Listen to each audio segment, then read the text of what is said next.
Η Μεγάλη Διαμάχη. Κεφάλαιο 10. Ο λαός του Θεού απελευθερώνεται.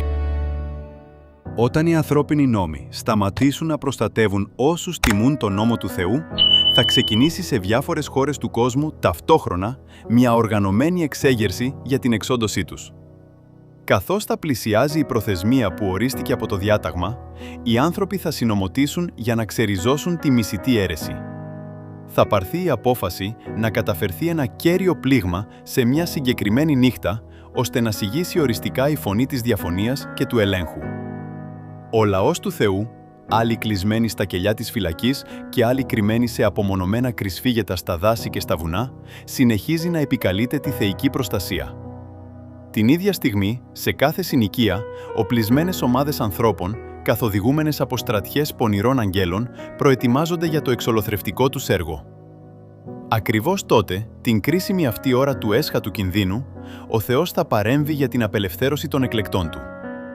Ο Κύριος λέει: «Σε εσάς θα υπάρχει τραγούδι, όπως μέσα στη νύχτα μιας πανηγυριζόμενης γιορτής, και ευφροσύνη καρδιάς, όπως όταν πάνε με φλογέρες για να έρθουν στο βουνό του Κυρίου, στον ισχυρό του Ισραήλ. Και ο Κύριος θα κάνει να ακουστεί η δόξα της φωνής Του και θα δείξει το κατέβασμα του βραχίωνά Του μαζί με την αγανάκτηση από τον θυμό και τη φλόγα της φωτιάς που κατατρώει, τους εκτιναγμούς και την ανεμοζάλη και τις πέτρες του χαλαζιού». Ισαΐας 30, εδάφια 29 και 30. Με θριαμβευτικές κραυγές, γέλια και αναθεματισμούς, πλήθη πονηρών ανθρώπων ετοιμάζονται να ορμήσουν πάνω στη λία τους. Ακριβώς εκείνη την ώρα, ένα πυκνό σκοτάδι, πιο βαθύ από την πιο σκοτεινή νύχτα, καλύπτει τη γη. Τότε ένα ουράνιο τόξο, που ακτινοβολεί από τη δόξα του Θεού, εμφανίζεται στον ουρανό και φαίνεται να περιβάλλει κάθε ομάδα πιστών που προσεύχεται. Ξαφνικά, τα οργισμένα πλήθη παγώνουν. Οι χλευαστικές φωνές τους σβήνουν. Ξεχνούν τα αντικείμενα της φωνικής τους μανίας. Κοιτάζοντας το σύμβολο της Διαθήκης του Θεού, κυριεύονται από κακά προαισθήματα και το μόνο που ζητούν είναι να προστατευτούν από την εκθαμβωτική του λάμψη. Από το λαό του Θεού ακούγεται καθαρά μια μελωδική φωνή που λέει: «Κοιτάξτε προς τα πάνω». Στρέφοντας τα μάτια στον ουρανό, αντικρίζουν το τόξο της υπόσχεσης. Τα μαύρα απειλητικά σύννεφα που σκέπαζαν το στερέωμα χωρίζονται και, όπως ο Στέφανος, ατενίζουν και αυτή τη δόξα του Θεού και τον Υιό του ανθρώπου καθισμένο στον θρόνο Του. Στη θεϊκή Του μορφή διακρίνουν τα ίχνη της ταπεινωτικής Του θυσίας και από τα χείλη Του ακούν να απευθύνεται προς τον Πατέρα και τους Άγιους Αγγέλους το αίτημα: «Εκείνους που μου έδωσες, θέλω εκεί που είμαι εγώ να είναι και εκείνοι μαζί μου». Ιωάννη 17, εδάφιο 24. Η μελωδική και θριαμβευτική φωνή ακούγεται και πάλι. «Έρχονται, έρχονται, αμόλυντοι, άγιοι και άσπυλοι. Φύλαξαν τον λόγο της υπομονής μου, θα βαδίσουν ανάμεσα στους αγγέλους». Από τα χλωμά τρεμάμενα χείλη αυτών των ακλόνητων πιστών βγαίνουν κραυγές νίκης. Μεσάνυχτα, ο Θεός φανερώνει τη δύναμή Του για την απελευθέρωση του λαού Του. Ο ήλιος παρουσιάζεται ξαφνικά λάμποντας με όλη του τη δόξα. Σημεία και τέρατα διαδέχονται το ένα το άλλο με γρήγορο ρυθμό. Φοβισμένοι και κατάπληκτοι οι ασεβείς κοιτάζουν τη σκηνή, ενώ οι δίκαιοι παρακολουθούν με ιερή χαρά τα σημάδια της λύτρωσής τους. Κάθε στοιχείο του φυσικού κόσμου φαίνεται να έχει βγει από την τροχιά του. Οι ποταμοί σταματούν να τρέχουν. Πελώρια μαύρα σύννεφα υψώνονται και συγκρούονται μεταξύ τους. Στη μέση του σκοτεινού ουρανού διακρίνεται ένας φωτεινός χώρος απερίγραπτης λαμπρότητας, από όπου η φωνή του Θεού ακούγεται καθαρή σαν φωνή πολλών υδάτων, λέγοντας: «Τελείωσε». Αποκάλυψη 16-17. Στο άκουσμα αυτής της φωνής σύονται ο ουρανός και η γη. Ακολουθεί ένας σεισμός τόσο ισχυρός που ποτέ παρόμοιος δεν έγινε από τότε που οι άνθρωποι υπήρξαν πάνω στη γη. Αποκάλυψη 16, εδάφια 17 και 18. Το στερέωμα φαίνεται να ανοιγοκλίνει. Η δόξα του θρόνου του Θεού παρουσιάζεται αστράφτοντας. Τα βουνά σύονται εκ θεμελίων σαν την καλαμιά στο φύσιμα του ανέμου και πελώριοι βράχοι σκορπίζονται προς όλες τις κατευθύνσεις. Ακούγεται ένας υπόκοφος κρότος που προμηνύει το ξέσπασμα της καταιγίδας. Η θάλασσα χτυπιέται με λύσα, Τα ουρλιαχτά του τυφώνα ακούγονται σαν φωνές δαιμόνων σε εξολοθρευτική αποστολή. Ολόκληρη η γη κλονίζεται και φουσκώνει σαν φουρτουνιασμένη θάλασσα. Η επιφάνειά της σχίζεται, φαίνεται να γκρεμίζεται από τα θεμέλια. Ολόκληρες οροσειρές καταπίνονται, κατοικημένα νησιά βυθίζονται.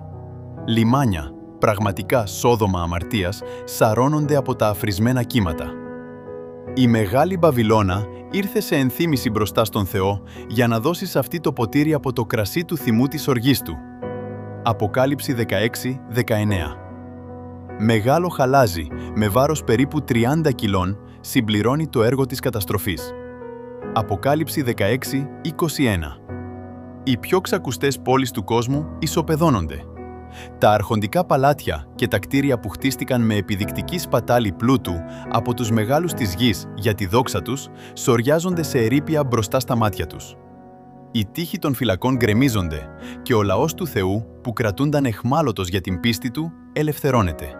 Τάφοι ανοίγουν και πολλοί από αυτούς που κοιμούνται μέσα στο χώμα της γης θα σηκωθούν, οι μεν σε αιώνια ζωή, οι βε σε ονειδισμό και αιώνια κατεσχήνη. Δανιήλ 12:2. Όσοι πέθαναν πιστεύοντας το μήνυμα του τρίτου αγγέλου, βγαίνουν δοξασμένοι από τους τάφους τους για να ακούσουν τη διακήρυξη της συνθήκης ειρήνης του Θεού με τους πιστούς τηρητές του νόμου του. Και εκείνοι που τον λόγχησαν. Αποκάλυψη 1:7. Καθώς και εκείνοι που ηρωνεύονταν και χλέβαζαν την αγωνία του θανάτου του Χριστού και τον λαό του, ανασταίνονται για να τον αντικρίσουν στη δόξα του και να δουν τις τιμές που απονέμονται στους νομοταγείς.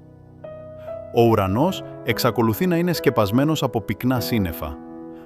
Πότε όμως ο ήλιος γλιστρά ανάμεσά τους, μοιάζοντας με το τιμωρό μάτι του Παντοκράτορα Θεού.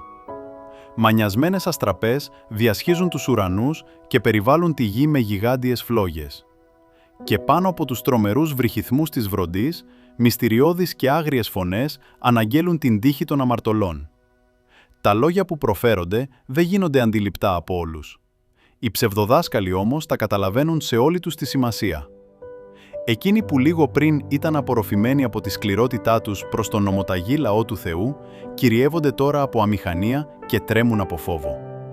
Οι γοερές κραυγές τους ξεχωρίζουν μέσα στον πάταγο των στοιχείων της φύσης. Οι δαίμονες αναγνωρίζουν τη θεότητα του Χριστού και τρέμουν αντιμετωπίζοντας τη δύναμή του. Ενώ οι άνθρωποι, κυριευμένοι από τρελό φόβο, σέρνονται στο χώμα οικετεύοντας για έλεος. Βλέποντας σε όραμα την ημέρα του Θεού, οι προφήτες της παλιάς εποχής την περιγράφουν με αυτά τα λόγια. «Θρηνήστε, γιατί η ημέρα του Κυρίου πλησίασε. Θα έρθει σαν όλεθρος από τον Παντοδύναμο». Ισαΐας 13:6. «Μπες μέσα στον βράχο και κρύψου στο χώμα εξαιτίας του φόβου του Κυρίου και εξαιτίας της δόξας της μεγαλειότητάς του.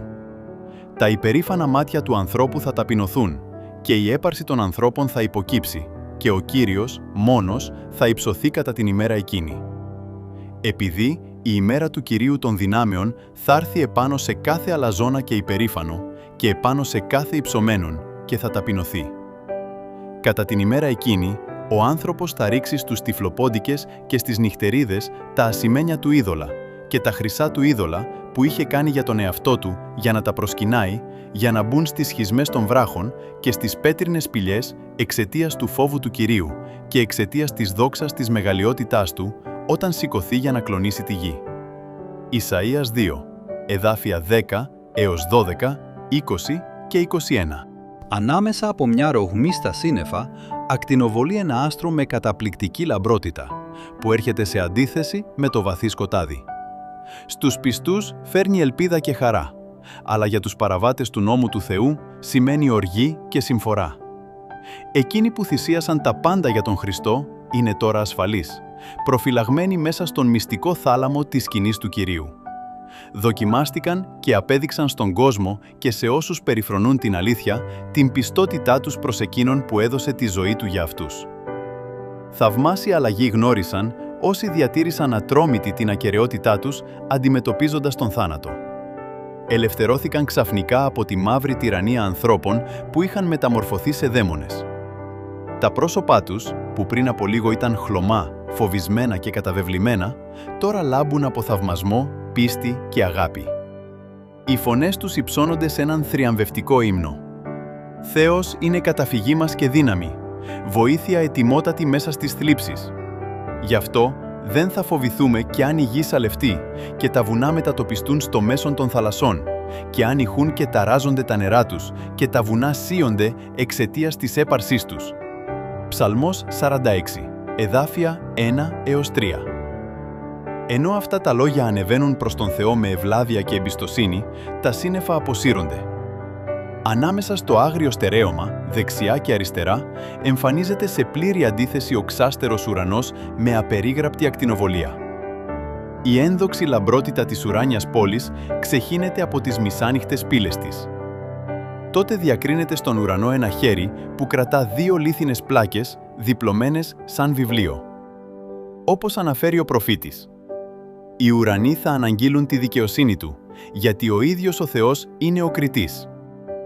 Αυτός ο Άγιος Νόμος, η δικαιοσύνη του Θεού, που γνωστοποιήθηκε μέσα από τις βροντές και τις φλόγες του Σινά ως οδηγός της ανθρώπινης ζωής, αποκαλύπτεται τώρα στους ανθρώπους ως ο κανόνας της κρίσης του Θεού.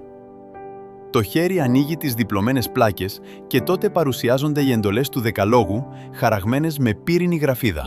Είναι τόσο καθαρογραμμένες που όλοι μπορούν να τις διαβάσουν. Η μνήμη αφυπνίζεται. Το σκοτάδι της διαφωνίας και της δυσιδαιμονίας διασκορπίζεται από τη σκέψη του καθενός. Και οι 10 εντολές του Θεού, σύντομες, περιεκτικές και αυθεντικές, παρουσιάζονται μπροστά στα μάτια όλων των κατοίκων της γης. Είναι αδύνατο να περιγραφεί ο τρόμος και η απόγνωση όσων καταπάτησαν τον Λόγο του Θεού. Ο Κύριος τους έδωσε τον Λόγο Του. Μπορούσαν να συγκρίνουν τον χαρακτήρα τους με Αυτόν και να αναγνωρίσουν τις ατέλειές τους, όσο υπήρχε ακόμη καιρός για μετάνοια και επανόρθωση. Αλλά για να εξασφαλίσουν την εύνοια του κόσμου, παραμέρισαν τα διατάγματά Του, διδάσκοντας και άλλους να γίνουν παραβάτες. Επιδίωξαν να αναγκάσουν τον λαό του Θεού να βεβηλώσει το Σαββατό Του. Τώρα καταδικάζονται από τον ίδιο νόμο που περιφρόνησαν. Τρομοκρατημένοι βλέπουν καθαρά ότι είναι αδικαιολόγητοι. Μόνοι τους διάλεξαν ποιον προτίμησαν να υπηρετήσουν και να λατρέψουν. Τότε θα επιστρέψετε και θα διακρίνετε τη διαφορά ανάμεσα στον δίκαιο και τον ασεβή, ανάμεσα σε αυτόν που δουλεύει για τον Θεό και σε αυτόν που δεν τον υπηρετεί. Μαλαχίας 3:18. Οι εχθροί του νόμου του Θεού, από τους ιερείς μέχρι τους λιγότερο σημαντικούς, βλέπουν τη σημασία της αλήθειας και του καθήκοντος κάτω από ένα νέο φως. Πολύ αργά αντιλαμβάνονται ότι το Σάββατο της τέταρτης εντολής είναι η σφραγίδα του ζωντανού Θεού. Πολύ αργά ανακαλύπτουν την πραγματική φύση της δικής τους κύβδηλης ημέρας αργίας και το σαθρό θεμέλιο πάνω στο οποίο οικοδόμησαν. Αναγνωρίζουν ότι υπήρξαν θεομάχοι. Θρησκευτικοί καθοδηγητές έστειλαν ψυχές στην απώλεια, ενώ ισχυρίζονταν ότι τις οδηγούσαν στις πύλες του παραδείσου. Μόνο αυτή την ημέρα των τελικών λογαριασμών θα φανερωθεί πόσο τεράστια είναι η ευθύνη όσων κατέχουν ιερά αξιώματα και πόσο τρομερά είναι τα αποτελέσματα της απίθειάς τους. Μόνο στην αιωνιότητα θα μπορέσει να υπολογιστεί σωστά η απώλεια έστω και μίας ανθρώπινης ψυχής. Φοβερή η μοίρα εκείνου που θα ακούσει από τον Κύριό του: «Φύγε από εδώ, δούλε πονηρέ». Τότε η φωνή του Θεού ακούγεται από τον ουρανό, αναγγέλλοντας την ημέρα και την ώρα της παρουσίας του Ιησού και της μεταβίβασης της αιώνιας διαθήκης στον λαό του. Σαν αντίλαλος δυνατής βροντής, τα λόγια του κάνουν τον γύρο της γης. Ο εκλεκτός λαός του Θεού τα ακούει ακίνητος, με τα μάτια προσιλωμένα στον ουρανό. Η μορφή τους ακτινοβολεί από τη δόξα του και λάμπει όπως έλαμπε το πρόσωπο του Μωυσή όταν κατέβηκε από το όρο Σινά. Οι ασεβείς δεν αντέχουν αυτή τη θέα. Και όταν προφέρεται η ευλογία σε εκείνους που τίμησαν τον Θεό, αγιάζοντας το Σαββατό του, ακούγεται μια τεράστια κραυγή θριάμβου που φτάνει ως τον ουρανό. Σε λίγο εμφανίζεται στο ανατολικό μέρος του ουρανού ένα μικρό μαύρο σύννεφο, με μέγεθος περίπου όσο η μισή ανθρώπινη παλάμη. Είναι το σύννεφο που περιβάλλει τον Σωτήρα και η μεγάλη απόσταση του δίνει αυτή τη σκούρα όψη. Ο λαός του Θεού το αναγνωρίζει ως το σημείο του Υιού του ανθρώπου. Με επιβλητική σιωπή στρέφουν τα βλέμματά τους προς τα εκεί και το παρακολουθούν να πλησιάζει στη γη, να γίνεται διαρκώς πιο φωτεινό και ένδοξο, μέχρι που ξεχωρίζει ένα μεγάλο λευκό σύννεφο. Στη βάση του υπάρχει μια φαντασμαγορία σαν εξολοθρευτική φωτιά και από πάνω του το ουράνιο τόξο της Διαθήκης. Ο Ιησούς προελάβνει έφυπος ως αίτητος κατακτητής, όχι πια ως άνθρωπος θλίψεων για να πιει το πικρό ποτήρι της ντροπής και του πόνου, αλλά έρχεται νικητής του ουρανού και της γης για να κρίνει ζωντανούς και νεκρούς. Πιστός και αληθινός, κρίνει και πολεμά με δικαιοσύνη. Τα στρατεύματα του ουρανού τον ακολουθούν. Αποκάλυψη 19, εδάφια 11 και 14. Αναρρύθμιτο πλήθος αγγέλων τον συνοδεύουν στην πορεία του ψάλλοντας τροπάρια ουράνιας μελωδίας. Το στράτευμα πλημμυρίζει από χιλιάδες χιλιάδων και μυριάδες μυριάδων υπάρξεων που ακτινοβολούν. Καμία ανθρώπινη πένα δεν θα μπορούσε να περιγράψει αυτή τη σκηνή και κανένας ανθρώπινος νους δεν μπορεί να συλλάβει τη λαμπρότητά της. Η δόξα του σκέπασε τους ουρανούς και από την ένεσή του ήταν γεμάτη η γη. Και η λάμψη του ήταν σαν το φως. Αβακούμ 3, εδάφια 3 και 4. Καθώς αυτό το ζωντανό σύννεφο πλησιάζει στη γη, κάθε ανθρώπινο μάτι διακρίνει τον αρχηγό της ζωής. Κανένα ακάνθινο στεφάνι δεν παραμορφώνει τώρα εκείνο το ιερό κεφάλι, αλλά ένα ένδοξο διάδημα είναι τοποθετημένο στο Άγιο μέτωπό του. Η όψη του είναι φωτεινότερη από την εκθαμβωτική λάμψη του μεσημεριανού ήλιου. Και επάνω, στο ένδυμά του και στον μυρό του, έχει γραμμένο το όνομα «Βασιλεύς Βασιλέων και Κύριος Κυρίων». Αποκάλυψη 19-16. Στην παρουσία του, όλα τα πρόσωπα έγιναν κάτοχρα. Όσοι περιφρόνησαν τη θεϊκή ευσπλαχνία, κυριεύονται από τον τρόμο μιας αιώνιας απόγνωσης. Και η καρδιά διαλύεται, και τα γόνατα κλονίζονται, και όλα τα πρόσωπα μεταστράφηκαν σε οχρό χρώμα. Ναούμ 2, εδάφιο 10, Ιερεμίας 30, εδάφιο 6, οι δίκαιοι αναφωνούν τρέμοντας. Ποιος μπορεί να σταθεί? Η αγγελική υμνοδία διακόπτεται και ακολουθεί ένα διάστημα απόλυτης σιγής. Έπειτα ακούγεται η φωνή του Ιησού. «Σας αρκεί η χάρη μου». Τότε τα πρόσωπα των δικαίων φωτίζονται, η χαρά πλημμυρίζει τις καρδιές τους και οι άγγελοι συνεχίζουν την υμνοδία τους, πλησιάζοντας όλο και περισσότερο στη γη. Ο βασιλιάς των βασιλέων κατεβαίνει με το σύννεφο, περιτριγυρισμένος από πύρινες φλόγες. Οι ουρανοί ανοίγουν σαν βιβλίο που τυλίγεται. Η γη κλονίζεται στην παρουσία του και κάθε βουνό και νησί μετακινήθηκαν από τη θέση τους. Ο Θεός μας θα έρθει και δεν θα σιωπήσει. Φωτιά που κατατρώει θα είναι μπροστά από Αυτόν και γύρω του δυνατή ανεμοζάλη. Θα προσκαλέσει τους ουρανούς από πάνω και τη γη για να κρίνει τον λαό του. Ψαλμός 50, εδάφια 3 και 4. Και οι βασιλιάδες της γης, και οι μεγιστάνες, και οι πλούσιοι, και οι χιλίαρχοι, και οι δυνατοί, και κάθε δούλος, και κάθε ελεύθερος, έκρυψαν τον εαυτό τους στα σπήλαια και στις πέτρες των βουνών, και λένε προς τα βουνά και προς τις πέτρες. «Πέστε επάνω μας και κρύψτε μας από το πρόσωπο εκείνου που κάθεται επάνω στον θρόνο και από την οργή του αρνίου, επειδή ήρθε η μεγάλη ημέρα της οργής του και ποιος μπορεί να σταθεί». Αποκάλυψη 6, εδάφια 15 έως 17. Τα χλευαστικά πειράγματα σταμάτησαν και τα ψέματα πάγωσαν στα χείλη. Σίγησε ο θόρυβος των όπλων και η βοή της μάχης.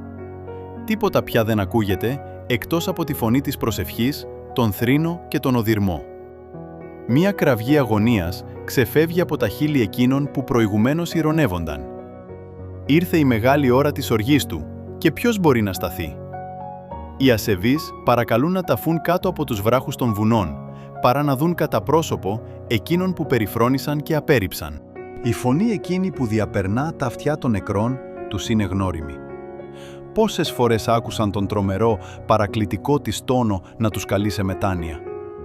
Πόσες φορές τους μίλησε με τις συγκινητικές συμβουλές ενός φίλου, ενός αδελφού, ενός λυτρωτή. Για όσους περιφρόνησαν τη χάρη του, καμία άλλη φωνή δεν θα μπορούσε να ακούγεται με περισσότερη επίπληξη και πιο κατηγορηματικά από την ίδια φωνή, η οποία για τόσο διάστημα παρακαλούσε «Επιστρέψτε, επιστρέψτε από τους πονηρούς δρόμους σας, γιατί να πεθάνετε». Η Εζεκιήλ 33, εδάφιο 11. Μακάρι να τους ήταν άγνωστη αυτή η φωνή. Ο Ιησούς λέει «Εγώ έκραζα και εσείς δεν υπακούατε. Άπλωνα το χέρι μου και κανένας δεν πρόσεχε, αλλά καταφρονούσατε όλες τις συμβουλές μου και δεν δεχόσασταν τους ελέγχους μου. Παροιμίε 1, εδάφια 24 και 25. Η φωνή αυτή ξυπνάει μέσα τους αναμνήσεις που θα ήθελαν με κάθε τρόπο να ξεχάσουν. Περιφρονημένες προειδοποιήσεις, απορριμμένες προσκλήσεις, χαμένες ευκαιρίες. Εδώ είναι εκείνοι που ηρωνεύονταν το Χριστό στην ταπείνωσή του. Με συγκλονιστική δύναμη έρχονται στη μνήμη τους τα λόγια του πονεμένου εκείνου όταν, ορκισμένος από τον αρχιερέα, έκανε την επίσημη ανακοίνωση. Στο εξής θα δείτε τον Υιό του ανθρώπου να κάθεται στα δεξιά της δύναμης του Θεού και να έρχεται πάνω στα σύννεφα του ουρανού. Ματθαίος 26, εδάφιο 24. Τώρα τον κοιτάζουν μέσα στη δόξα του και σε λίγο θα τον δουν να κάθεται στα δεξιά της δύναμης. Εκείνοι που τον χλέβαζαν για τον ισχυρισμό του ότι είναι ο Υιός του Θεού, μένουν τώρα άφωνοι. Εδώ βρίσκεται ο αλαζονικός Ηρώδης, ο οποίος ηρωνευόταν τον βασιλικό τίτλο του Χριστού και διέταξε τους στρατιώτες του να τον στεφανώσουν βασιλιά. Εδώ είναι τα ίδια άτομα που με τα βέβυλα χέρια τους του φόρεσαν την κόκκινη χλαμίδα, τοποθέτησαν το ακάνθινο στεφάνι στο Άγιο μέτωπό του και το ηρωνικό σκύπτρο στο χέρι του, και οι ίδιοι γονάτισαν μπροστά του με στάση βλάσφημης ηρωνίας. Αυτοί που ράπησαν και έφτισαν στο πρόσωπο τον άρχοντα της ζωής, στρέφουν τώρα αλλού το βλέμμα τους, προσπαθώντας να κρυφτούν από τη συντριπτική δόξα της παρουσίας του. Αυτοί που κάρφωσαν τα καρφιά στα χέρια και στα πόδια του και ο στρατιώτης που του τρύπησε το πλευρό με τη λόγχη, κοιτάζοντας τώρα εκείνα τα σημάδια, κυριεύονται από τρόμο και τύψεις. Τα γεγονότα του Γολγοθά ξαναέρχονται με τρομακτική καθαρότητα στη μνήμη των ιερέων και των αρχόντων του λαού. Τρέμοντας σύγκορμοι από τον φόβο, θυμούνται πως φώναζαν κουνώντας τα κεφάλια τους, γεμάτοι από σατανική χαρά.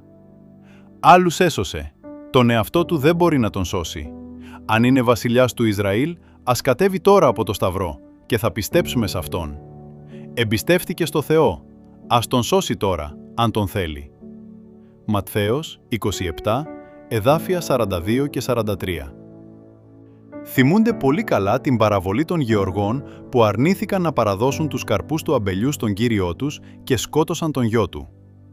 Θυμούνται ακόμη και την καταδίκη που οι ίδιοι πρόφεραν εναντίον τους. Ο κύριος του αμπελώνα θα εξοντώσει με κακό τρόπο αυτούς τους κακούς ανθρώπους. Στην αμαρτωλή στάση και στην τιμωρία εκείνων των άπιστων γεωργών, οι ιερείς και οι πρεσβύτεροι αναγνωρίζουν τη δική τους διαγωγή και τη δική τους δίκαιη καταδίκη. Και τότε υψώνεται μια κραυγή θανάσιμης αγωνίας. Ακόμη δυνατότερη από τις κραυγές «Σταύρωσέ τον» που αντιχούσαν στους δρόμους της Ιερουσαλήμ, απλώνεται τώρα η τρομερή και απελπισμένη θρηνοδία. Αυτός είναι ο Υιός του Θεού. Αυτός είναι ο πραγματικός Μεσσίας. Ζητούν να εξαφανιστούν από την παρουσία του βασιλιά των βασιλέων και προσπαθούν μάταια να κρυφτούν στις βαθιές σπηλιές και στις ρογμές της κατεστραμμένης γης. Στη ζωή όλων αυτών που απορρίπτουν την αλήθεια, έρχονται στιγμές που η συνείδηση ξυπνάει. Η μνήμη ανακαλεί επώδυνες αναμνήσεις μιας υποκριτικής ζωής και η ψυχή βασανίζεται μάταια από τύψεις. Πού μπορεί όμως η κατάσταση αυτή να συγκριθεί με τις τύψεις εκείνης της ημέρας, όταν ο φόβος σας θα έρθει επάνω σας σαν ερήμωση και η καταστροφή σας θα ορμήσει σαν ανεμοστρόβιλος. Παροιμία 1, εδάφιο 27.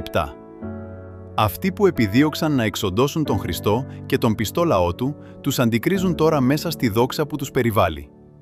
Καθυλωμένοι από τον φόβο, ακούνε τις χαρούμενες φωνές των Αγίων. «Δέστε, αυτός είναι ο Θεός μας, τον περιμείναμε και θα μας σώσει». Ισαΐας 25, εδάφιο 9. Μέσα στην αναταραχή της γης, ανάμεσα στις αστραπές και τις βροντές, η φωνή του Υιού του Θεού καλεί τους Αγίους που έχουν πεθάνει. Ο Χριστός κοιτάζει τους τάφους των δικαίων και υψώνοντας τα χέρια του προς τον ουρανό φωνάζει «Ξυπνήστε! Ξυπνήστε! Ξυπνήστε, εσείς που κοιμάστε στο χώμα και σηκωθείτε!» Αυτή τη φωνή θα την ακούσουν οι νεκροί από τη μία άκρη της γης ως την άλλη, και όσοι την ακούσουν θα ζήσουν. Ολόκληρη η γη θα αντυχήσει από τα βήματα μιας αμέτρητης στρατιάς ανθρώπων από κάθε έθνος, φυλή, γλώσσα και λαό. Βγαίνουν από τη φυλακή του θανάτου, ντυμένοι με την ένδοξη αθανασία, αναφωνώντας «Θάνατε, πού είναι το κεντρί σου? Άδη, Πού είναι η νίκη σου? Α Κορινθίους 15, εδάφιο 55. Τότε, οι δίκαιοι που είναι ζωντανοί μαζί με τους αναστημένους Αγίους ενώνονται σε μια παρατεταμένη, χαρούμενη κραυγή νίκης. Όλοι βγαίνουν από τους τάφους τους με την ίδια εμφάνιση που είχαν όταν πέθαναν. Ο Αδάμ ξεχωρίζει ανάμεσα στο πλήθος των αναστημένων από τη μεγαλοπρεπή μορφή του και το υψηλό του ανάστημα, αν και είναι λίγο κοντύτερος από τον Υιό του Θεού. Η εμφάνισή του βρίσκεται σε έντονη αντίθεση με τις επόμενες γενιές, δείχνοντας τον μεγάλο εκφυλισμό του ανθρώπινου γένους. Ωστόσο, όλοι βγαίνουν από τους τάφους τους με την ίδια ζωντάνια και το σφρίγος της αιώνιας νιώτης. Στην αρχή, ο άνθρωπος είχε πλαστεί καθ' ομοίωση του Θεού, όχι μόνο στο χαρακτήρα, αλλά και στα φυσικά χαρακτηριστικά. Η αμαρτία όμως παραμόρφωσε και σχεδόν εξαφάνισε αυτή τη θεϊκή εικόνα. Ο Χριστός ήρθε στον κόσμο για να αποκαταστήσει ό,τι είχε χαθεί. Θα μεταμορφώσει τα ταπεινά μας σώματα σύμφωνα με το δικό του ένδοξο σώμα. Το θνητό και φθαρτό σώμα, που είχε μολυνθεί από την αμαρτία, αποκτά τώρα ομορφιά, τελειότητα και αθανασία. Όλες οι ατέλειες και οι δυσμορφίες μένουν στον τάφο. Όταν οι λυτρωμένοι αποκτήσουν ξανά το δικαίωμα στον καρπό του δένδρου της ζωής από την Εδέμ, που στερήθηκαν για αιώνες, θα αναπτυχθούν και πάλι, μέχρι να φτάσουν στο τέλειο ανάστημα της ανθρώπινης φυλής στην αρχική της δόξα. Τα τελευταία σημάδια της κατάρας της αμαρτίας θα εξαφανιστούν και οι πιστοί του Χριστού θα εμφανιστούν με την ωραιότητα του Κυρίου, αντανακλώντας την τέλεια διανοητική, ψυχική και σωματική εικόνα του. Τι θαυμαστή λύτρωση! Ένα θέμα που υπήρξε το αντικείμενο της ελπίδας και της καρτερικής προσμονής για τόσο καιρό, χωρίς ποτέ να έχει γίνει πλήρως κατανοητό. Οι ζωντανοί δίκαιοι μεταμορφώνονται σε μια στιγμή, σε χρόνο ρηπής οφθαλμού. Με το πρόσταγμα του Θεού περιβάλλονται με δόξα και αθανασία και μαζί με τους αναστημένους Αγίους υψώνονται από τη γη για να συναντήσουν τον Κύριο στον αέρα. Άγγελοι συγκεντρώνουν τους εκλεκτούς από τους 4 ανέμους, από τη μία άκρη του ουρανού έως την άλλη. Μικρά παιδιά μεταφέρονται από τους αγγέλους στην αγκαλιά των μητέρων τους. Φίλοι, που ο θάνατος είχε χωρίσει για καιρό, σμίγουν ξανά για να μην χωριστούν ποτέ πια και όλοι μαζί ανεβαίνουν στην πόλη του Θεού ψάλλοντας χαρούμενα άσματα. Σε κάθε πλευρά του λαμπερού άρματος υπάρχουν φτερά και από κάτω κινούνται ζωντανοί τροχοί. Καθώς το άρμα ανεβαίνει, οι τροχοί φωνάζουν «Άγιος» και οι άγγελοι συνεχίζουν «Άγιος, Άγιος, Άγιος Κύριος ο Θεός, ο Παντοκράτορας». Οι λυτρωμένοι φωνάζουν δυνατά «Αλληλούια», ενώ το άρμα προχωρά προς τη Νέα Ιερουσαλήμ. Πριν μπουν στην πόλη του Θεού, ο Σωτήρας προσφέρει στους οπαδούς του τα σύμβολα της νίκης και τους δίνει τα διακριτικά του βασιλικού τους αξιώματος. Οι σειρές των πιστών λάμπουν καθώς ανεβαίνουν, σχηματίζοντας ημικύκλιο γύρω από τον βασιλιά τους. Η μεγαλόπρεπη μορφή του ξεχωρίζει πάνω από Αγίους και Αγγέλους και το πρόσωπό του ακτινοβολεί γεμάτο αγάπη.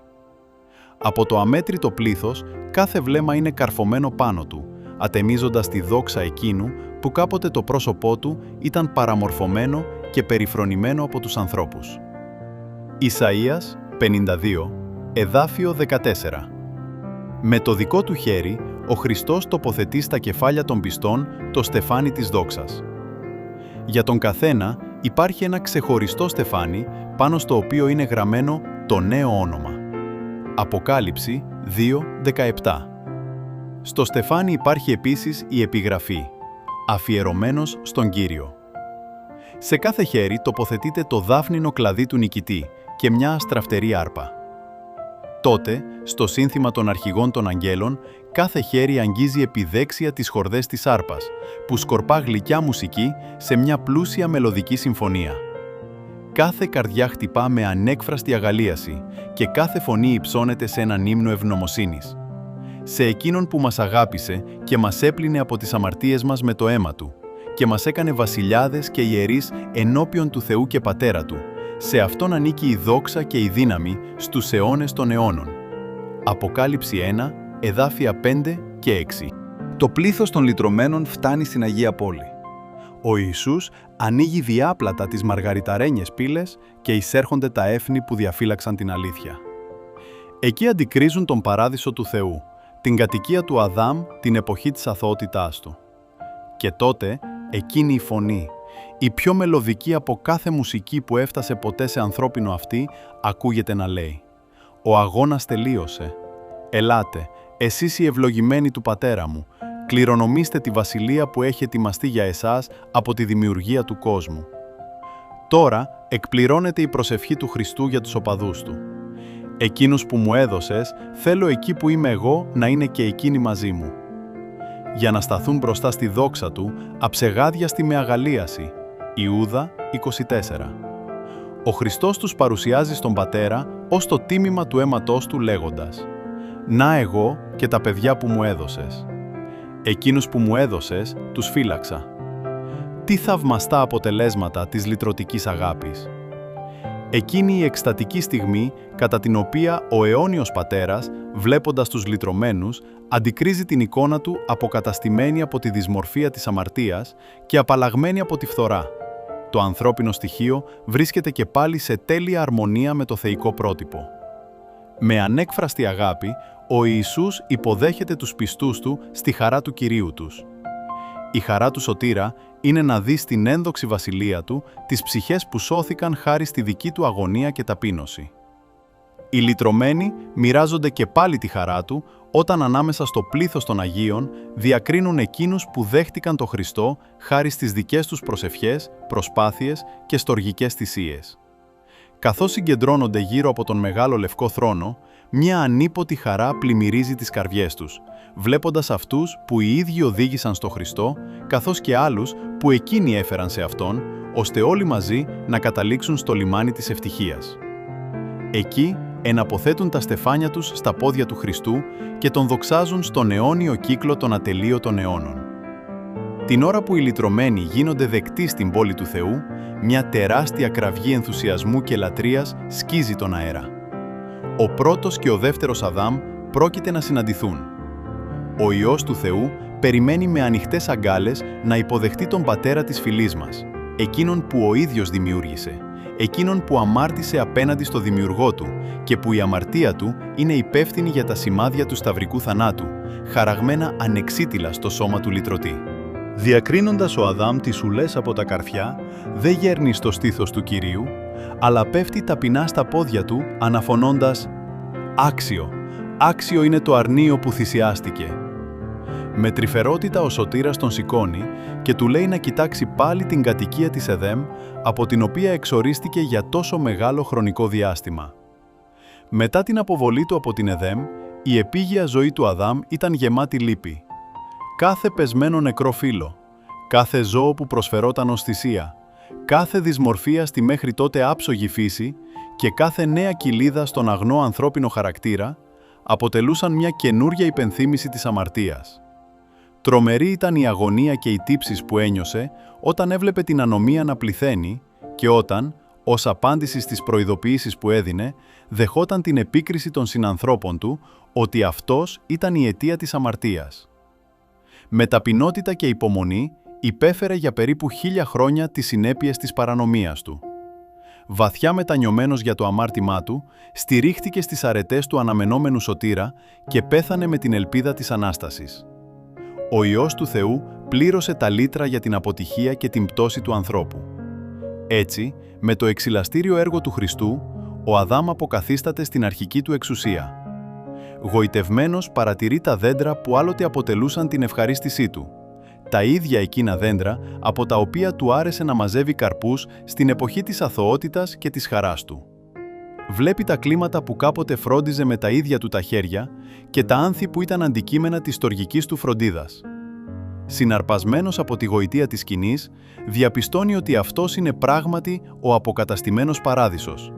Μια απόλαυση πολυτιμότερη τώρα από την εποχή που εξορίστηκε από αυτόν. Ο σωτήρας τον οδηγεί στο δέντρο της ζωής.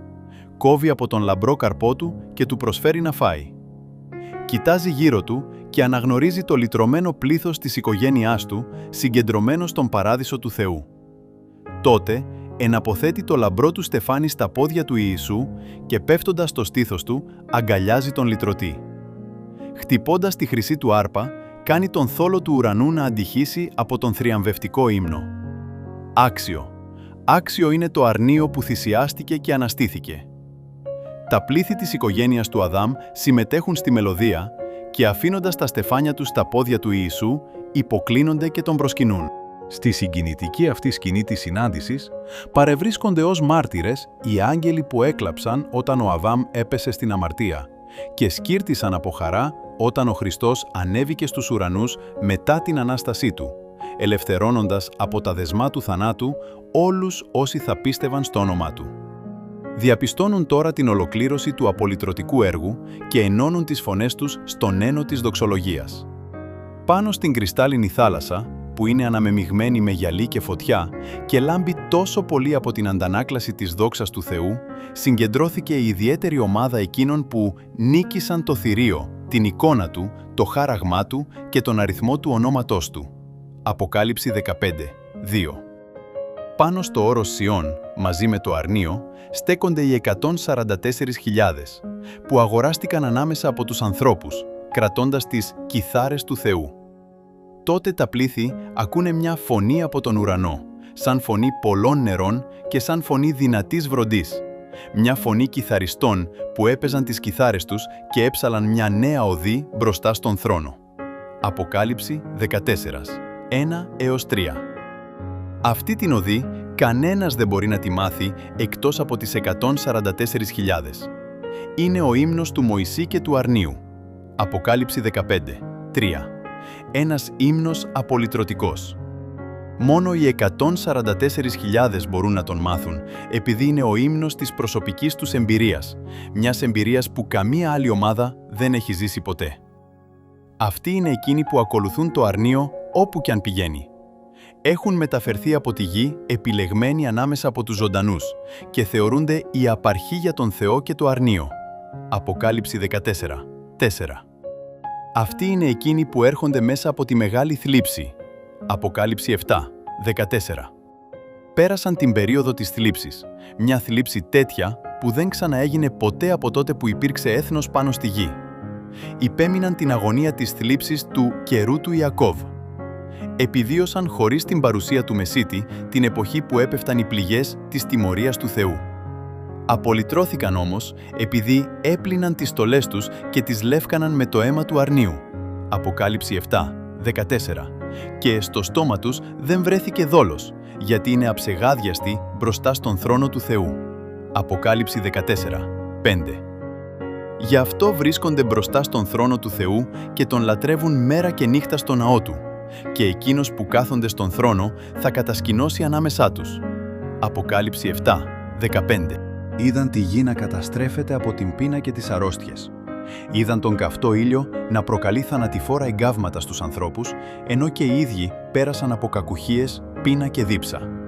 Όμως, δεν θα πεινάσουν πλέον, ούτε θα διψάσουν πλέον, ούτε θα πέσει επάνω τους ο ήλιος, ούτε κανένα καύμα, επειδή το αρνείο που είναι ανάμεσα στον θρόνο θα τους ποιμάνει και θα τους οδηγήσει σε ζωντανές πηγές νερών, και ο Θεός θα εξαλείψει κάθε δάκρυ από τα μάτια τους.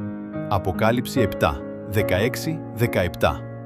Σε κάθε εποχή, οι εκλεκτοί του Σωτήρα διδάχθηκαν την παιδεία και την πειθαρχία στο σχολείο της δοκιμασίας. Βάδισαν στο στενό μονοπάτι της ζωής και καθαρίστηκαν μέσα στο καμίνι της θλίψης. Για χάρη του Χριστού αντιμετώπισαν εχθρότητα, μίσος και συκοφαντίες.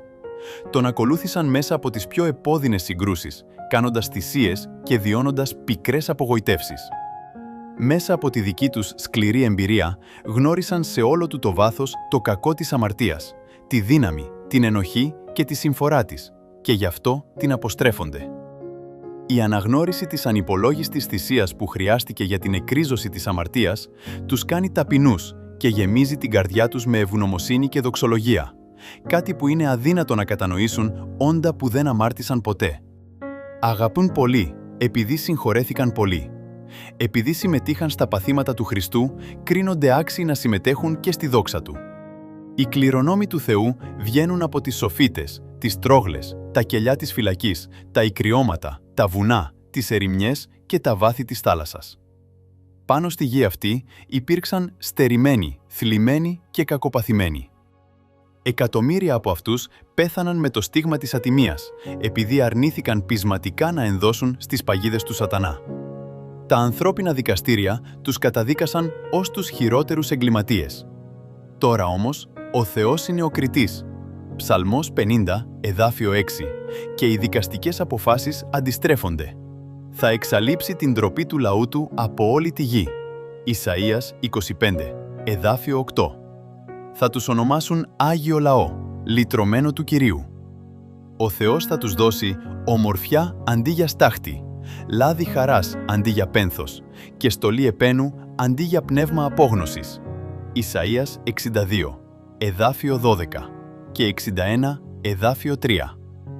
Δεν είναι πια εξουθενωμένοι, ταλαιπωρημένοι, διασκορπισμένοι και βασανισμένοι. Στο εξής, θα είναι πάντα μαζί με τον Κύριό τους. Στέκονται μπροστά στον θρόνο, ντυμένοι με στολές λαμπρότερες ακόμα και από αυτές που φόρεσαν οι πιο τιμημένοι άνθρωποι της γης. Είναι στεφανωμένοι με διαδήματα πιο ένδοξα από αυτά που κόσμησαν ποτέ κεφάλια επίγειων μοναρχών. Οι ημέρες του πόνου και του κλάματος πέρασαν για πάντα. Ο βασιλιάς της δόξας σκούπισε τα δάκρυα από τα πρόσωπά τους. Εξαφανίστηκε κάθε αιτία που θα μπορούσε να προκαλέσει λύπη. Πάνω από τα κουνιστά φοινικόκλαδα υψώνεται ο ύμνος της δοξολογίας τους, καθαρός, μελωδικός και αρμονικός. Κάθε φωνή συμμετέχει, μέχρι που η υμνοδία αυτή πλημμυρίζει τον ουράνιο θόλο. Η σωτηρία ανήκει στον Θεό μας, που κάθεται στον θρόνο και στο αρνείο.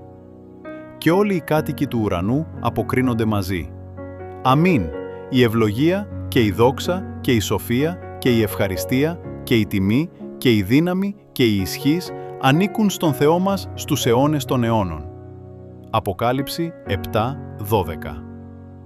Σε αυτή τη ζωή μπορούμε μόνο αμυδρά να συλλάβουμε την έννοια του θαυμαστού θέματος της απολύτρωσης. Με την περιορισμένη μας αντίληψη μπορούμε να εμβαθύνουμε μόνο στους τομείς της ντροπής και της δόξας, της ζωής και του θανάτου, της δικαιοσύνης και του ελέους, όπως αυτά συναντώνται στο Σταυρό. Όσο όμως και αν εντείνουμε τις διανοητικές μας ικανότητες, είναι αδύνατο να καταλάβουμε την πλήρη σημασία του. Το μήκος, το πλάτος, το βάθος και το ύψος της λυτρωτικής αγάπης γίνονται ελάχιστα μόνο αντιληπτά. Το σχέδιο της σωτηρίας είναι αδύνατο να κατανοηθεί εντελώς, ούτε ακόμη και τότε που οι λυτρωμένοι θα δουν και θα γνωρίσουν την αλήθεια ολοκληρωμένα.